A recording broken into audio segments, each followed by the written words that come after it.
అడుగుతున్నా, మనం యేసయ్యకు దగ్గరగా వస్తున్నామా? రోజు రోజుకి యేసయ్యకు దూరంగా వెళుతున్నామా? ఒక్కసారి ఈ ప్రశ్నకు జవాబిచ్చే ప్రయత్నం చేయండి. ఒకవేళ నువ్వు యేసయ్యకు దినదినము దూరంగా వెళ్తున్నట్లయితే,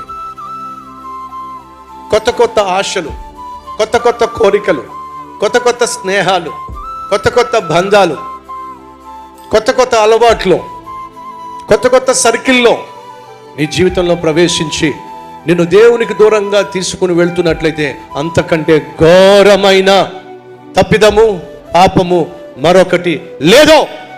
పైపెచ్చో నువ్వు ప్రమాదంలో పడబోతున్నావు, ప్రాణ అపాయ స్థితిలో పడబోతున్నావు.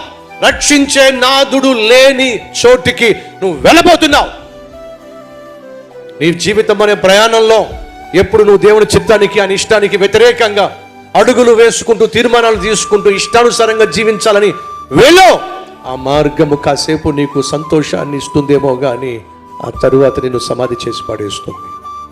బైబిల్ సెలవిస్తుంది, అల్పకాల పాప భోగము అంటే, పాపము అనే భోగంలో అల్పకాలం, కొంచెం కాలం సంతోషం ఉందట, కానీ అది కేవలం తాత్కాలికం. కానీ అది మిగిల్చేది మాత్రం శాశ్వత కాల శిక్ష. అదేంటి తెలుసా? అగ్ని ఆరని, పురుగు చావని భయంకరమైనటువంటి నరకం.